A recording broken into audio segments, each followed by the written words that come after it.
Alright, welcome back, students. Hey, I want to talk about extreme weather and whether this tells us anything about climate change. I think you know what I'm talking about here. Every time there's a big heat wave, someone says, oh my gosh, is this global warming? Or somebody on the news is telling you this is global warming. Or when a big hurricane hits, someone says this is related to global warming. Or when there's a big blizzard, someone tells you this is proof that global warming isn't happening, and so on. In the background of this image here, you can see that we are looking at New Orleans after Hurricane Katrina. Was that related to global warming? Well, that is really hard to say. And actually, I want to draw your attention to some verbiage from the IPCC Fifth Assessment Report. It says climate change can lead to changes in the likelihood of the occurrence or the strength of extreme weather and climate events, such as extreme precipitation events or warm spells. Okay, so that sounds like we can blame extreme events on global warming. Maybe, but here's the issue.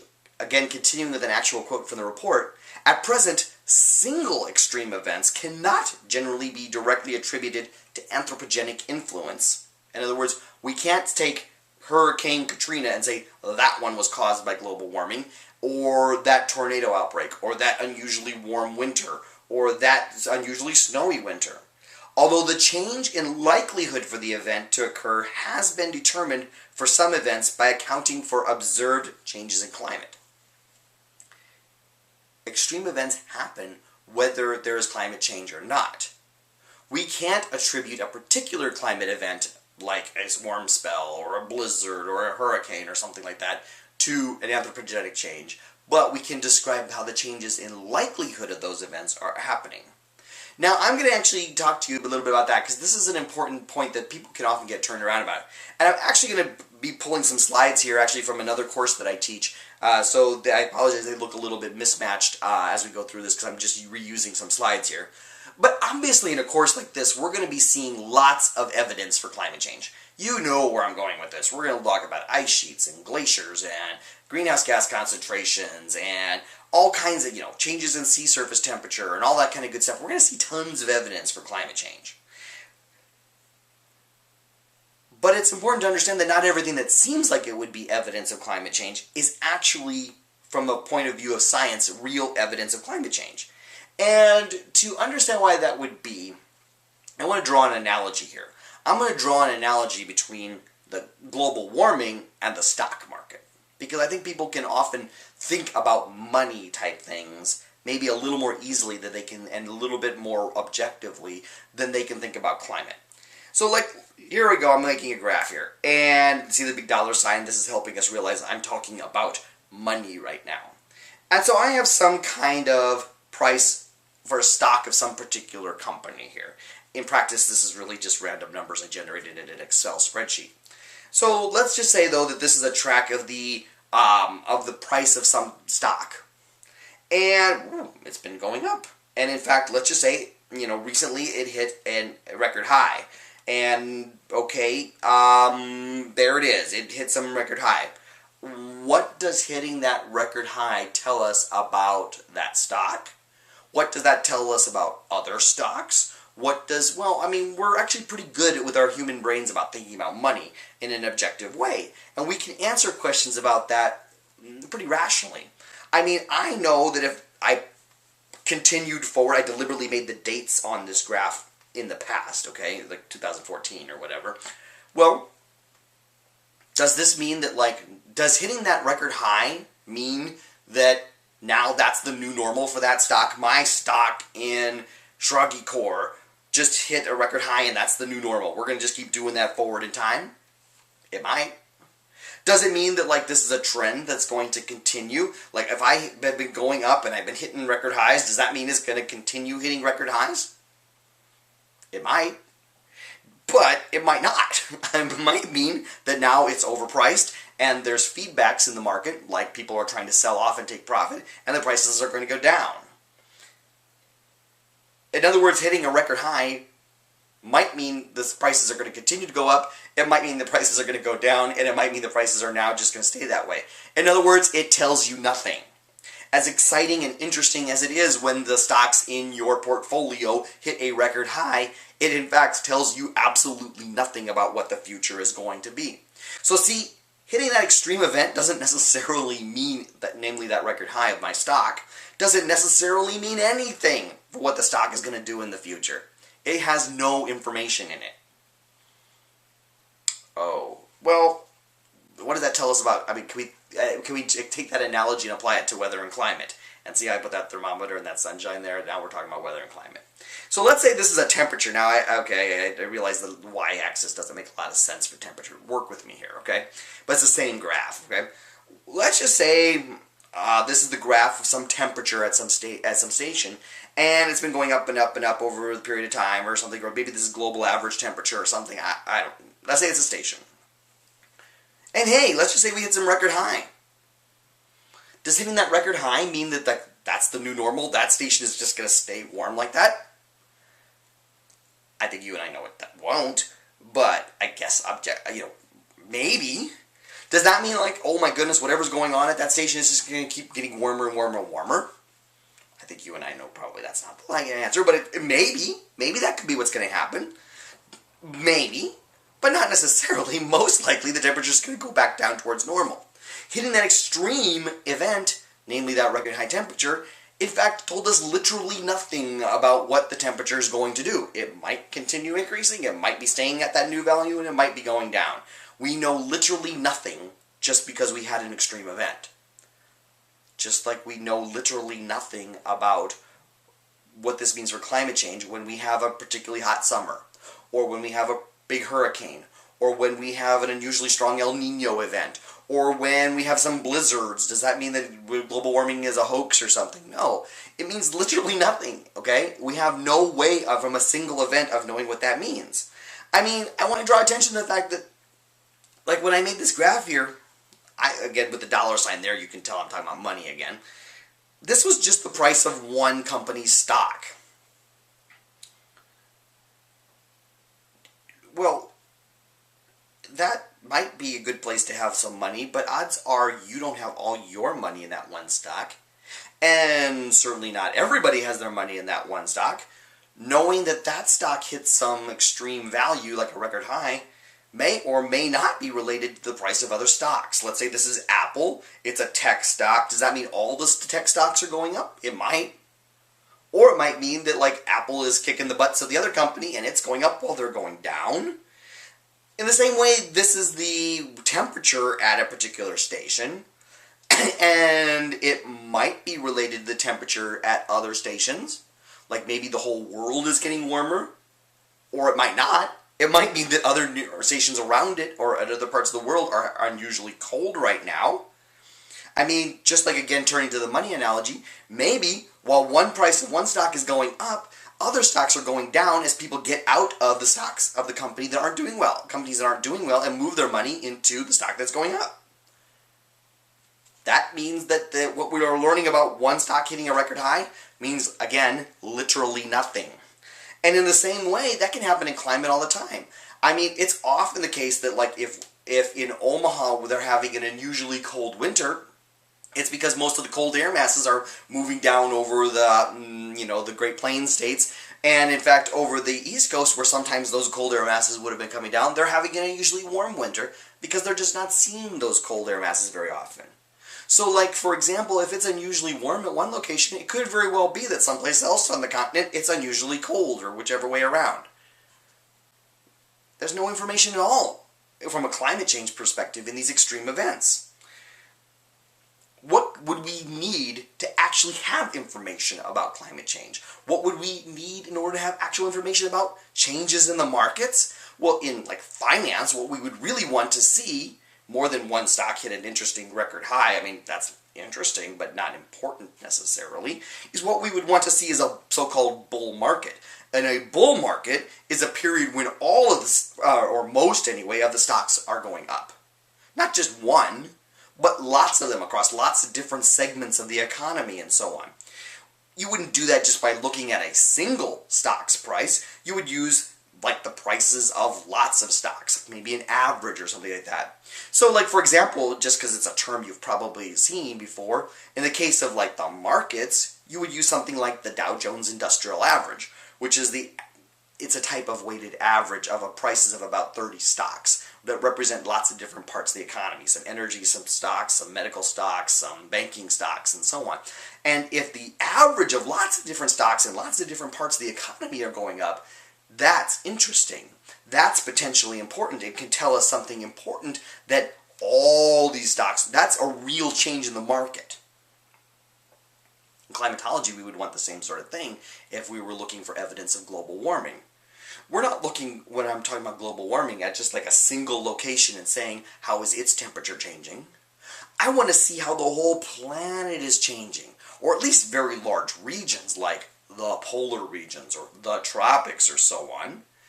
So we would want to have like an average, what is the global average temperature? What is at least a very large region's average temperature?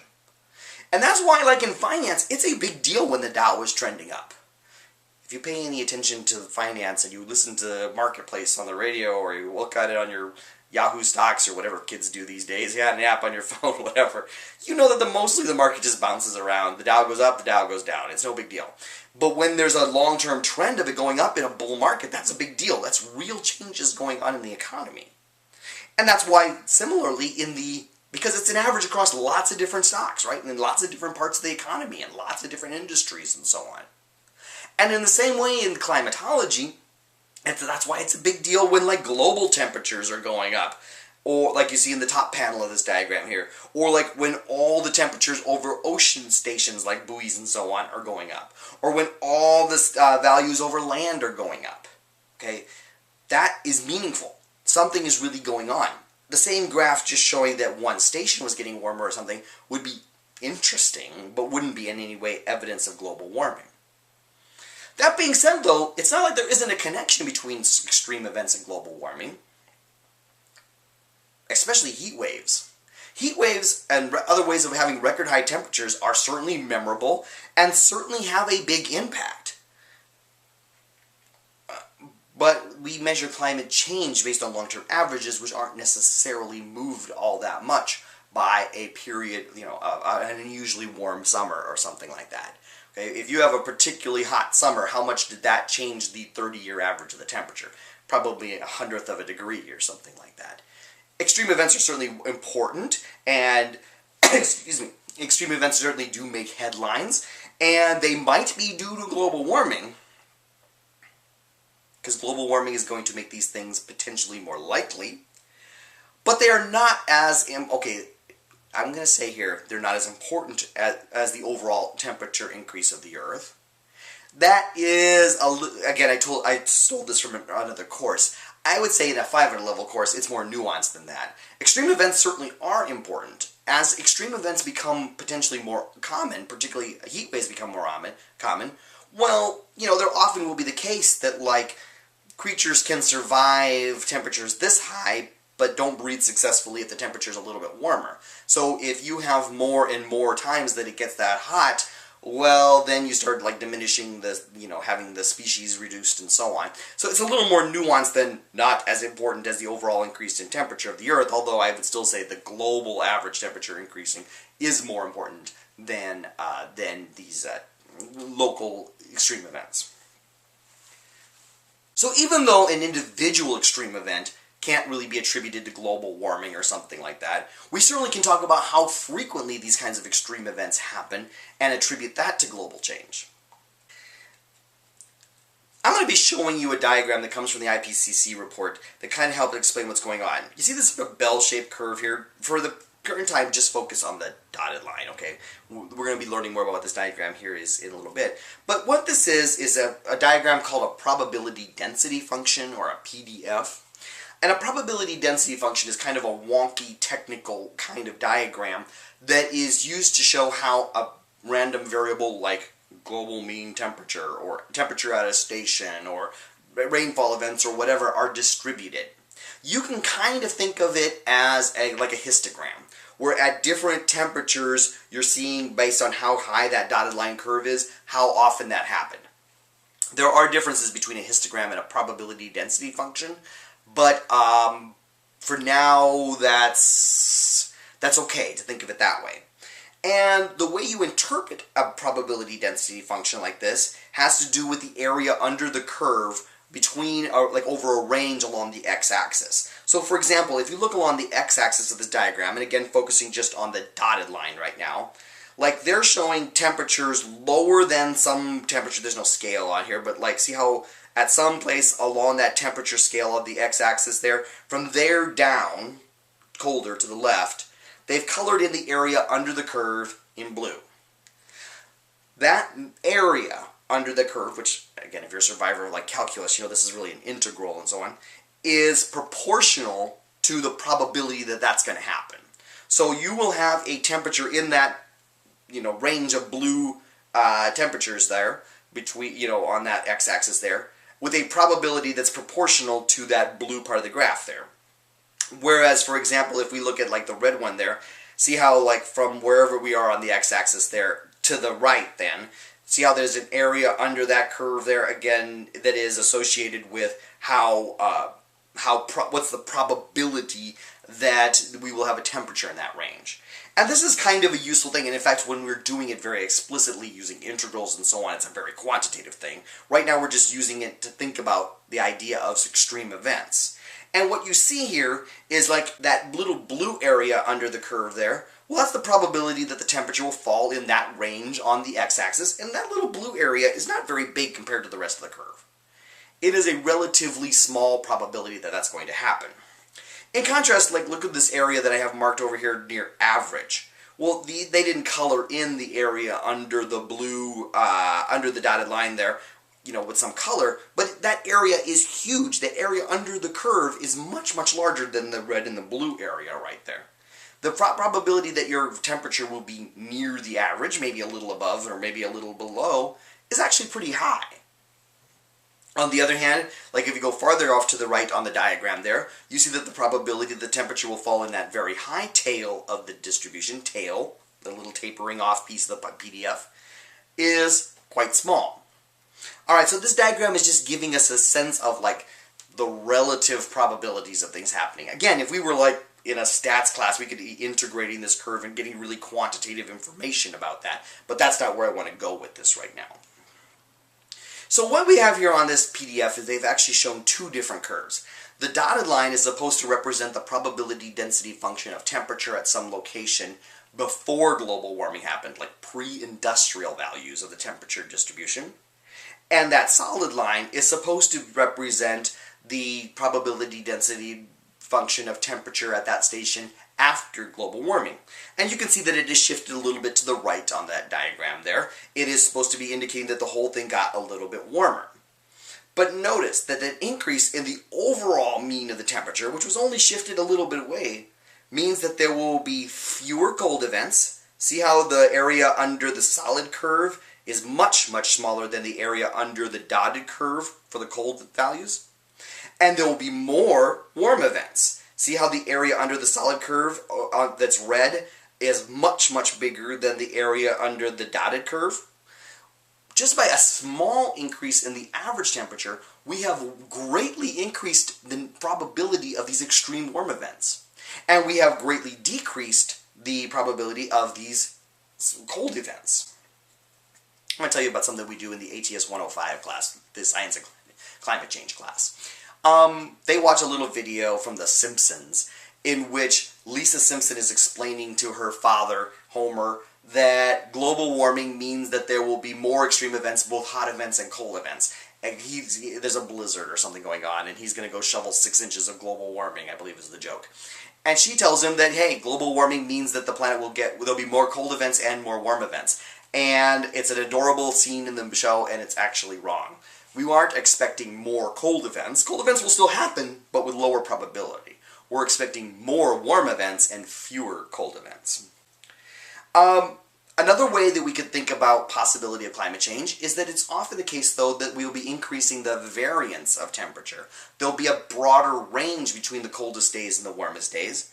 And from the point of view of a probability density function, what that means is that the curve gets fatter tails. There's longer tails to the distribution. So, for example, again, this is a slightly different version of that same diagram before. Again, the dotted line is supposed to be before global warming, and the solid line is supposed to be after, with an increase in the variability, so the tails are longer. Notice that in this case, we end up with more cold extremes and more warm extremes. If it is the case that global warming is going to be increasing the variance of the temperature at a location, we will expect more cold days and more warm days. But most of the time, both of those things are happening. We are both increasing the range of temperatures and increasing the average temperature, which is what this diagram is showing here. Here on this diagram, we have both increased the average temperature and increased the variance of temperature at the station. So see, for example, how the solid curve, which is after global warming, it is shifted somewhat to the right on the x-axis of the dotted curve, which was before global warming. And notice that we have also made the tails longer. We have increased the variance of the temperature. So an increase in the overall mean and the variance of temperature. Look what it's done on the right side of the diagram. After global warming, the area under that the curve there, that red area, is huge. That whole area there, it's the red plus the pink, is way bigger than just the pink. We have vastly increased the probability of warm spells. On the other hand, if you look on the left side of the curve there, well, okay, this is kind of more of a thought problem. Overall, in this case, we don't really have all that much of a change. Both the dotted curve and the solid curve have about the same area under them. So in this case, we haven't greatly changed the distribution of the frequency of cold events, but we have wildly increased the probability of the warm events. Now, for climate parameters like temperature, this is all very rigorous. We collect temperature observations at literally tens of thousands of different kinds of weather stations and buoys and ships and aircraft and so on all around the world, literally hourly. The sample sizes are huge, and the statistics behind these kind of probability density functions becomes very rigorous. And we can say with great confidence how the temperature has changed. Have we changed the frequency of extreme events or not? Have we changed how often cold nights happen? Have we changed how often unusually warm days happen, and so on? And we will be learning quite a bit about that in the coming lectures. But that's partly able to be done. Part of the reason why we can do that for temperature is that the sample size is so huge. There's thousands and thousands of stations with hourly observations. That's thousands and thousands of observations every year. Some of those stations go back 150 years. We just have so much data to work with. The sample sizes are huge. This is much harder to do with rare events. Things like hurricane landfalls or snowstorms or something like that.